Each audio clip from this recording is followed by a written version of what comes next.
Hello guys, welcome back to another video. So today is going to be a very different type of video today. So I'm just going to be giving a quick update on what's been happening recently and also talking about certain aspects of content for the channel as well. So yeah, I wanted to sort of give you a quick update on that.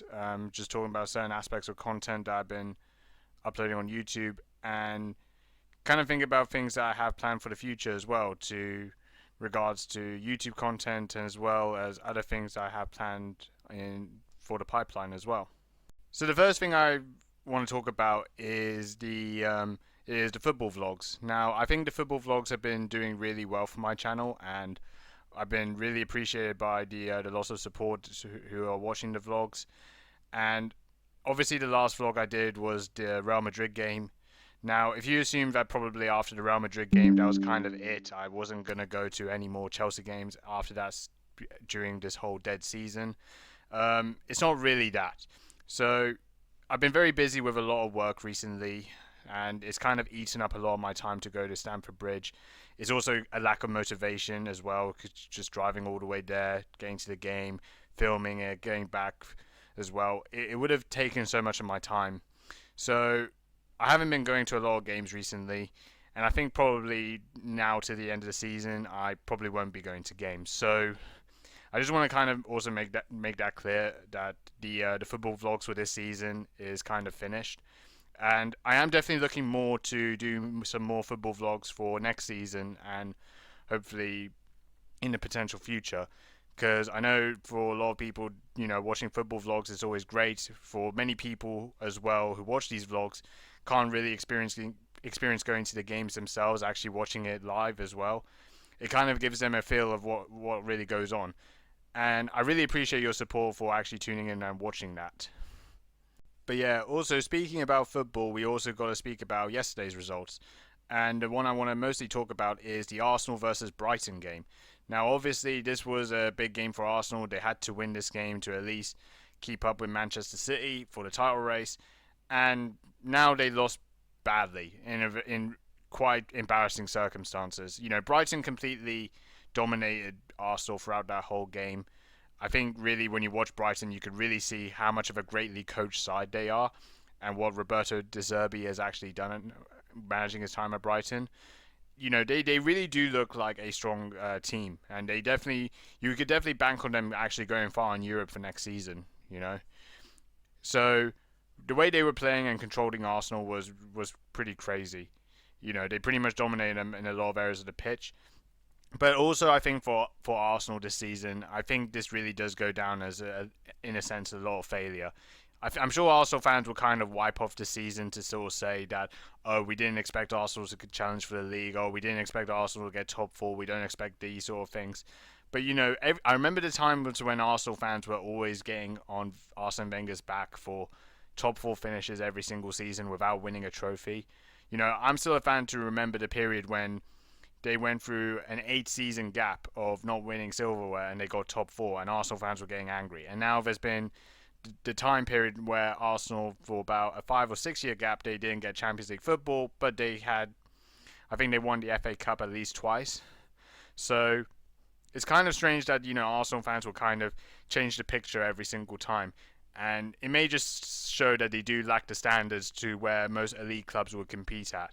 They will compete for league titles, compete for Champions Leagues, European Cups, and it really shows then. Especially this season where they've been knocked out of every cup competition pretty early as well. Early stages of the Europa League, the FA Cup, the League Cup. So I think in retrospect for watching Arsenal this season, I don't really think that they've really been that successful that season. They played better, of course they did. They finished fifth to second. You may argue that's an improvement, but at the same time, it's 0 trophies. And when you talk yourself as a big club, you have to look back at these moments and question it. So all in all, I think that's a lot of question marks for Arsenal. But yeah, now kind of moving away from some football talk, I want to also talk about other things I've been catching up to watch. And one of the other things is the KSI versus Joe Fournier fight. Now, I know for a lot of people, people always like to criticize YouTube boxing as not being an actual boxing sport. So a lot of people will probably hit their keyboard saying, Nima, how can you watch YouTube boxing? It's so lame. Why would you spend your money watching this? Well, okay, hold on. Let me just think real quick. First of all, I did catch up the highlights of this. I mean, even if I did watch it, it's like, who cares, really? I do think it adds some different aspects of entertainment. I wouldn't call it professional elite level boxing, but, it's good that there is something different out there. But there was also other fights as well, and kind of one of the fights that kind of interested me the most is Wings of Redemption versus Boogie. And I have to say, I used to watch these guys a lot back in the day, and to kind of see them both bouting against each other, it was actually kind of entertaining to watch. So there was definitely some aspects that I actually did enjoy it from time to time. Obviously, it was a short fight. They had to fight for 1 minute rounds, and I think there was a total of 3 rounds. And I think at the end of it, I think Wings did a time to knockout. I think because the referee stopped the game because he obviously had to observe the safety of both fighters really. So really, I think the fight itself was entertaining. I don't really think there's a lot you could really sort of say that wasn't really going well, but a lot of people would sort of make the argument saying, oh, they're not actual boxers, they shouldn't be doing this, but they have the regulations in place to make it safe, and kind of have something in a way that will you know be connecting to the YouTube community as well as to make money, because that's kind of the end of the day just right now. Sports is really there just to make money. But yeah, also I want to speak about the KSI versus Joe Fournier fight. So obviously this was a 6 round fight. I can't remember what time it was, but I did watch the KSI's knockout. I do question the legitimacy of it because he did look like he used an elbow in the face. So there was a question mark of disqualification, but to be honest with you, disqualified or not, it's not like anything was on the line. It was just a YouTube boxing bout. It's just there for entertainment purposes.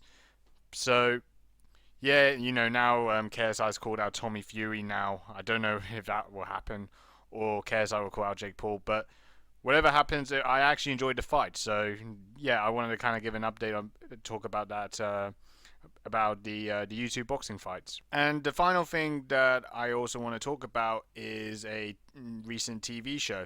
I haven't watched it, but I've been hearing the criticism that has been received by lots of people online. And it's no surprise, it's Queen Cleopatra. Now, this show has got a lot of things wrong with it. First of all, I think the biggest issue is that the fact that they wanted to call this as a documentary of Queen Cleopatra, everything about it is just fundamentally wrong. The first thing that's wrong with it is the fact that they represent Queen Cleopatra as an African Central, black woman, which realistically was not the real ethnic background of Queen Cleopatra itself. There's many scholars as well as historians have actually made it not factually clear, but the closest that they could really determine Queen Cleopatra as Greek Mediterranean. So really, they've completely just completely trashed the whole history and factual information that they knew about Queen Cleopatra before making this show.